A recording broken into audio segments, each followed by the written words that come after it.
Joining us now is Okpe with stories trending around the world. Hello, Jinx. Good morning, Dr. Abati. How are you this morning? The lady in red. Yes. How are you? I'm good. Great. Fine. Good morning, Tunde Abiola. Morning, Oji. How are you? I'm doing well. We're missing Rufai today. Yeah. We'll see him tomorrow. Well, good morning to you, viewers. Here are some of the stories that are trending across the globe. In Afghanistan, the Taliban has appealed for international help for rescue efforts after a powerful earthquake killed at least 1,000 people and injured 1,500 in the province of Pakita on Tuesday. Hundreds of houses were destroyed by the magnitude 6.1 event. It is the deadliest earthquake to strike the country in 2 decades. In Nigeria, photos of the presidential candidate of the Labour Party, Peter Obi's visit to the Rivers State Governor, Nyesom Wike, in Port Harcourt on Wednesday has gone viral. The two politicians were seen shaking hands in front of Governor Wike's residence after a closed-door meeting, which lasted a few hours. Under sports, 30-year-old Senegalese striker Sadio Mane on Wednesday signed a 3-year contract with Bayern Munich worth £35 million, ending his 6-year stay with Liverpool. The Senegalese star played his last match for the Reds in the Champions League final defeat by Real Madrid on May 28, 2022.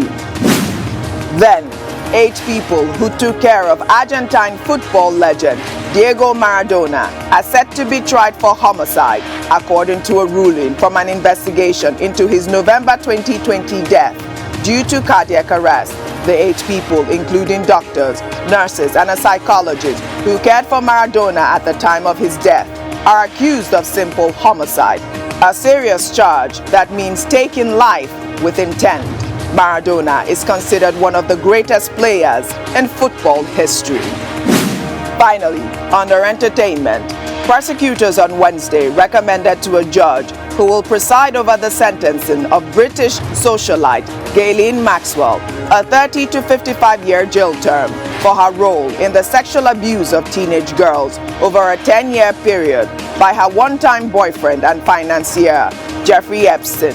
The prosecutors said the 60-year-old, who was convicted in December of sex trafficking and other crimes, played an instrumental role in the horrific abuse of the teenage girls between 1994 and 2004 at some of Epstein's palatial residences, calling her crimes monstrous.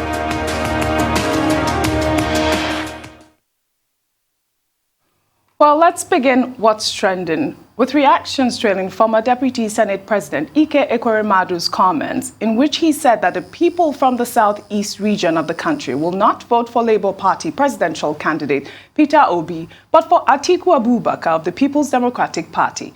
The lawmaker from Enugu State, while speaking to journalists, acknowledged that Peter Obi is a credible candidate, but that the Southeast needs to be dynamic and should not waste their votes on Peter Obi because he can't win the presidential election. Well, let's take a listen before we take some reactions. I come from the Southeast. I can assure that Southeast will vote for PDP. I can guarantee that. No doubt Peter is our son, but we need to be dynamic. We ask ourselves, can Peter win the presidential election? Can the East afford to throw away their votes? Can we afford to be sentimental in matters that concern our people and our children and our future? The answer is no. So we don't intend to do a thing which we will regret in the future. So while we believe that Peter is ably qualified, we believe that the future of our people relies on PDP, at least in the next 8 years. So we need to make that decision as the leaders of our people. And we're going to sit with them and explain to them. Okowa, of course, is one of us. So there's no difference between Okowa and Peter in terms of protecting the interests of the South. Well, let's take a tweet from Chuka, who wrote, Ike Ekweremadu said voting for Obi amounts to waste of our votes. But we have been wasting the votes on PDP all these years. All the votes we have been casting for his party since 1999 are all wasted votes. Come 2023, we'll waste it on the Labour Party to compare. Unfortunately, Ike Ekweremadu came under fire yesterday because of these comments that he made. He kind of reminds me of Father Mbaka as well. It seems like a conscious attack on Peter Obi at this point. But also, What was trending was one of his videos that he got beat up in Germany, I believe. Oh, they dug that out. Yes, they did, Tunju. So unfair. Go ahead. Well, I have to say, I do not condone violence against anybody. At the time, he was a serving senator in this country, so it was completely unacceptable. That must be said. But I also feel that what he has said, I think it's a bit different from Father Mbaka. I think Father Mbaka was a really personal attack. Yeah. Senator Ike Ekweremadu, I don't think that's personal. I think that's a PDP person trying to sell his own party. It's politics, yes, absolutely. I tend to really take whatever politicians say. No offense to the present company, of course. I tend to take it like with a shovel full of salt, quite frankly, because he's just trying to boost the chances of his own party. But let's look at the facts now. There was that clamor, was there not, for a Southeast president, and it was thought that PDP would oblige. Ohaneze Digbo clamored. Pandev, oh, how they clamored. To no avail. So a lot of people in the Southeast are feeling quite rightly betrayed that since 1999, we have always delivered the Southeast vote to you, PDP. I mean, APC has made inroads into the Southeast, but really it's a PDP stronghold. And what have we gotten in return? So people must be allowed to vote their conscience, and they will be. Senator Ike Ekweremadu is campaigning for his own party. If you want to go with PDP, you do that. If you want to vote Peter Obi, you do that. Dr. Bati? Yes, Tundun, you're absolutely correct. You will recall that we're already in the campaign season.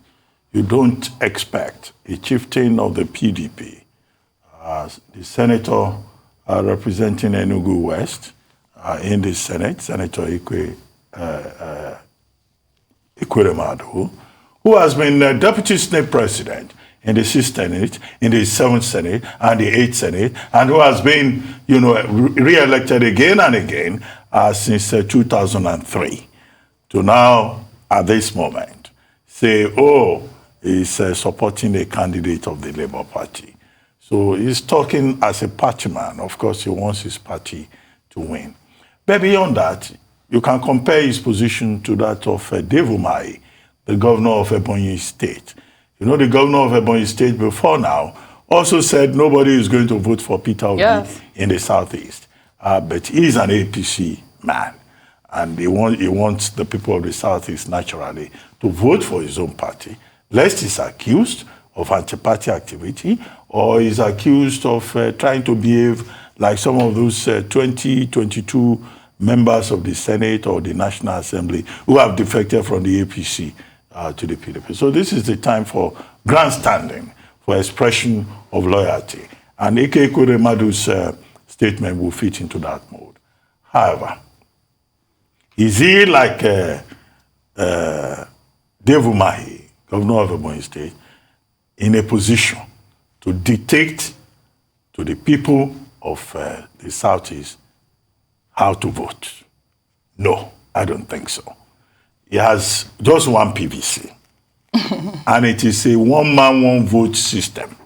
So at best, it's just expressing an opinion that may not make any difference whatsoever. The third point to be made is that Peter Obi, yes, if he doesn't win, and he may not win, as Ekweremadu is saying. But what is clear before us is that he's making significant impact. He's been able to capture the imagination of an important segment of the population. The other day in the South, there was a group that came out saying that, oh, they say we are on the social media. We are not on the social media. We are on physical, we exist physically on Terra Firma. And, they had this 1 million march, they called it, to say that we are, supporters of Peter Obi. We are obedient, they call themselves. We keep referring that. When half of those 1 million, less than 1 million people marching will be able to get their PVC before election day, or whether all of them have PVC, or they have even registered, or they will even be able to come out on election day, it's another question entirely. But at least there is some momentum there around the personality of Peter Obi, the candidate of the Labour Party, in the South. I pointed that out, particularly among young people. I don't see that same enthusiasm about him in the northern part of Nigeria. And indeed, for you to be able to win the election, you will need broad-based representation. But the idea of politics is not just about you just winning by all means possible. It can also be about planting ideas in the minds of people that could make a difference one way or the other. After all, in France, Marine Le Pen and her father didn't make any big inroad. But see the improvement that the daughter has been able to make. Jean-Luc Mélenchon, the right winger, was not so influential before now. But look at the outcome of the June parliamentary elections in France. So, and that was why I argued elsewhere, although some of the obedient people said, oh, you are saying our candidate may be a candidate of the future. But the whole point is that ideas are also important in politics. And Peter Obi represents a body of ideas that has gained great currency. Yes. It may not translate into votes, but it's not something that you can discount. Yes. And nobody should arrogate to themselves whether the person's name is David Mai from Ebonyi or it is Ike Ekweremadu from Enugu West, that this is how Ndigbo or anybody at all should vote. Right. People should vote according to their conscience. All that they need to do is to make an informed choice and for them to be properly educated about the risks and gains involved in how they exercise their right. Yes, well, for me, it's the early prediction that Peter Obi will not win from these powerful Southeasterners, be it David Mai, be it Father Mbaka. I just feel like it is so unnecessary because, like you said, there was that huge clamor for a Southeastern presidency. Giving Father Mbaka the title of a powerful man. I think he is. Why not? Don't you they're just campaigning for their own party? Yes, absolutely. I don't know when Mbaka became powerful. I think he is. Why not? Really? Yes. Okay. He's a reverend father and he commands a huge congregation in the Southeast. Yes. Dr. Abati. What percentage of the electorate is that? Well, all right. We shall take another story. Hauwa Joseph and Mary Dauda, two missing Chibok girls rescued by troops last week, have recounted how they escaped from captivity. The girls spoke during a press conference in Maiduguri on Wednesday. Mary Dauda said she was forcefully married to one of the Boko Haram fighters named Malam Ahmed. She said her journey to freedom began when she took permission from her husband to visit her relative and then walked through the Sambisa forest for many days before she found help. Hauwa Joseph also was forcefully married to a Boko Haram fighter who is now deceased. She said she escaped from a camp where the terrorists kept women and children when the troops of the Nigerian Army launched an offensive on the hideout on June 12th. The girls were found with 2 children. Tundu Abiola, did you see those pictures of these 2 Chibok girls that were rescued by our troops, our gallant troops? But there were a lot of comments on this story, whether or not these were the real Chibok girls, because some of them looked too young, yes. Because at the time that they were, abducted by these Boko Haram insurgents, they were, about the same age that they look now. So this was like in 2014, and then, this is now. So some people are also saying it might be some sort of propaganda, but I mean, this story, it is true. We thank God for their safe return.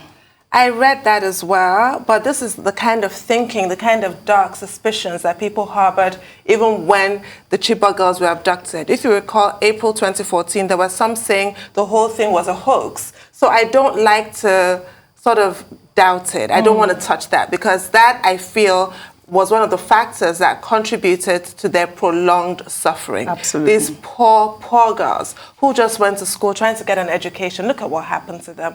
And another thing about this for me is that right from the outset, the Boko Haram leader, Shekau, said he's going to force them into marriage. And it's so sad to see that he really did. They have children. Yes. And I really do shudder to imagine what that forced marriage entailed. I'm just glad that these 2 girls are out, and I hope they're able to rebuild their lives. We've seen a lot of the Chibok girls move on to do great things, pursue their education abroad. Yes. And I hope that's the same for these girls. And I hope they're not stigmatized in any way, shape, or form in their community. I also want to say, while I thank our troops for taking it up from where the girls left it. I do believe that these girls rescued themselves. They got themselves out of harm's way, yeah. So they deserve the credit for their own rescue. And I just hope that the other girls are okay.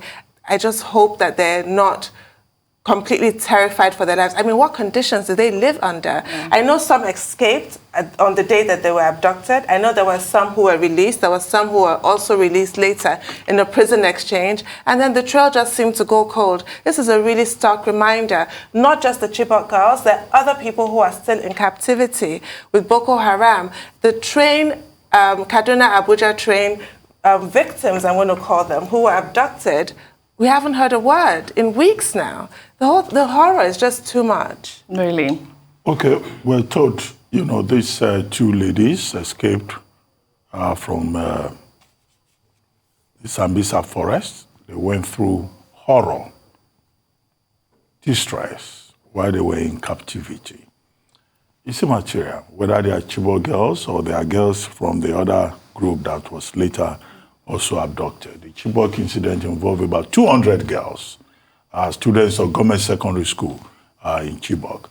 There was another incident after that. In this Chibok case, some were rescued. 20, we're told about a day ago, are still in captivity. Now, these two have been able to escape. They came back with their children, with two kids, right? And they talked about how they were subjected to forced marriage, rape, and all kinds of indignity. What this should tell us is that, one, they need help, as urgently as the Nigerian government can make that available. And the help will include counseling, psychological counseling, will include rehabilitation, will include making efforts to help them reunite with their loved ones. 8 years in captivity since April 14, 2014. I mean, they are scarred for life. In some other societies, you know, much effort will be put into helping to rehabilitate them and put them on the good path. The second thing is that what is reported in the papers, I do not assume is the full detail. There may well be other things that they know, that the security agencies will move in, debrief them properly, and see how that information can be fed into, you know, the rescue effort and into preventing this kind of a situation. The third thing, of course, will be, when I talk about rehabilitation, will be helping them to get a life. Some rescued girls were sent to school abroad at government expense. It's not always that their identities are disclosed. So at all levels, whether it's the federal government or is the you know, state government, whatever can be done to help them should be done. And their escape is, you know, a gripping, even if sad, painful reminder of the fact that there are many others like them, either in internally displaced persons camps, or they are with the terrorists, who are, you know, sex slaves. Because, I mean, they had those children not because their families gave out their hands in marriage, but because they were turned out, they were turned into sex slaves forcibly, which is in itself a crime against humanity. So to have a country where a young girl can become a sex slave, go into early motherhood with all the implications, is finally a reminder of all that is wrong. With the dignity of the human person. What section of the Constitution is that? Section 33? You know, and also with the welfare of Nigerian across all levels. Yeah, they must begin investigation and rescue the remaining girls. We shall take another story. Reports reaching us indicate that 6 students of Government Day Secondary School in Jalingo, Taraba State have been summarily expelled following a protest staged by the students against the school's management over alleged corruption. The protest was staged in front of the principal's office and was said to have taken place last week, Wednesday. In a video posted on social media, one of the students could be heard saying that they don't have a laboratory for science classes and the teachers never conducted a practical test. Let's take a quick look at this video before we come back for a discussion. Science class, you never have science class, you have never taken any practical. See, biology, physics, chemistry, no practical. Nothing, you'll be standing